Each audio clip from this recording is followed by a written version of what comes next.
They told us Halloween wasn't supposed to happen this year. They told us not to open our doors, not to go outside, not to look at the ones who knock. But I didn't listen. And now, I think I'm the only one left. I live in a small town called Marrow Creek, population just under 4,000. It's the kind of place where everyone knows everyone else's business. Kids play in the streets until dusk. The diner still uses handwritten tabs.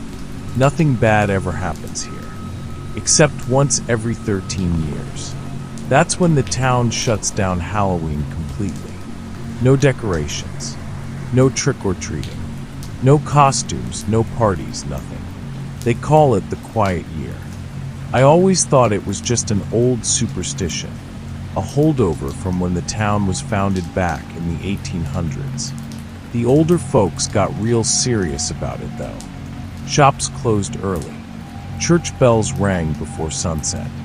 Even the sheriff would patrol the streets, making sure nobody was out past 9. But this year was supposed to be another quiet year, and the mayor said we were canceling the tradition. He called it a new start for Marrow Creek. People cheered. The news cameras came. Kids got excited. And me, I thought finally, something normal in this weird old place. At first, everything felt fine.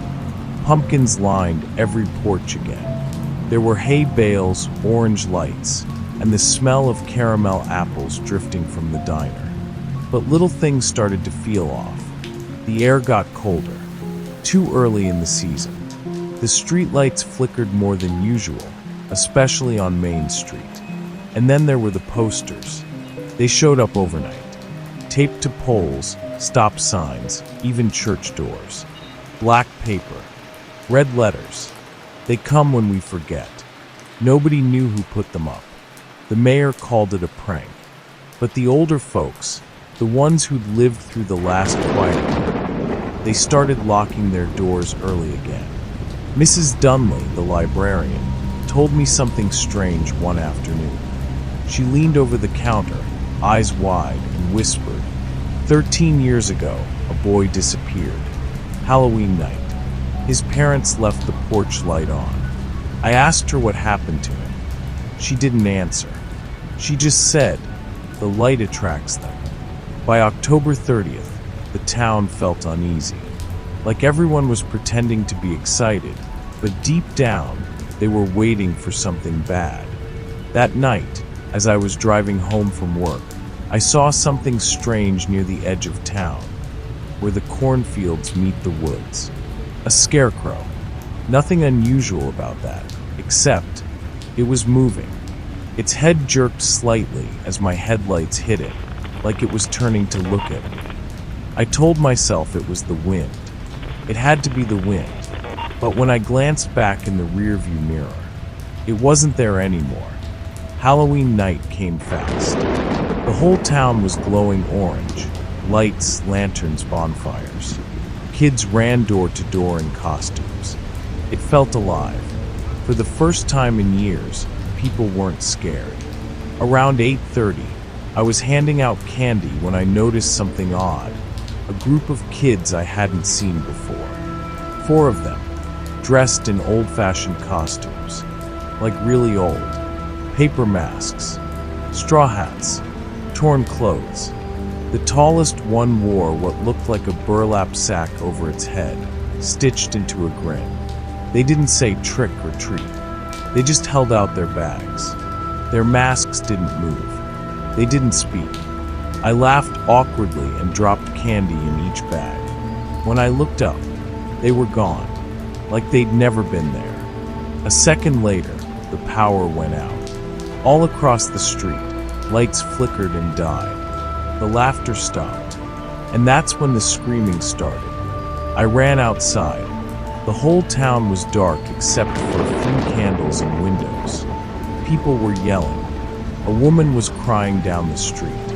And then I saw them, the kids, the same ones with the masks. They were everywhere, standing in the middle of the road, staring at the houses with lights still on, just waiting. Someone yelled, "Get inside! Get away from the windows!" I ran back in, slammed my door shut, and turned off every light. For hours, I sat there in the dark, listening. Footsteps on the porch, scratching on the door, and that same phrase, a whisper this time, outside my window. You forgot the promise." At one point, I peeked through the curtains, and I swear to God, I saw faces pressed up against the glass. Old, gray, eyes like ash. Not masks, not kids, something else. By midnight, the screaming had stopped. The whole town was silent. I waited until dawn before stepping outside. The air smelled like smoke and earth. The decorations were torn down, pumpkins smashed, doors left open. And the people, gone. Everywhere I looked, empty cars, empty streets. Not a soul. Then I saw something near the church. A message burned into the grass. "We warned you." And next to it, 4 masks. The same ones from the night before. Each one covered in something dark. It's been 3 days since then. I haven't seen another person. No cars. No animals. Not even birds. But sometimes late at night, I hear them outside my house. The crunch of leaves, the creak of old wood, and a soft, rhythmic knock on the door.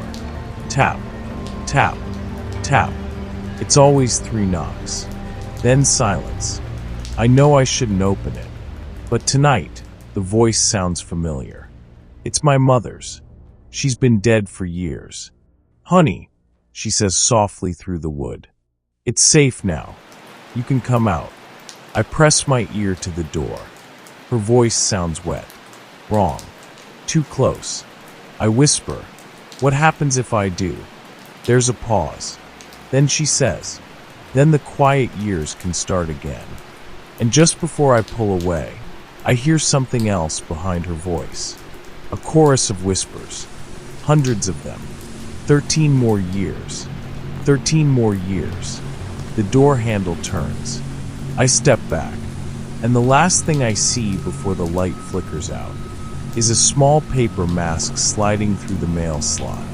It looks exactly like my face.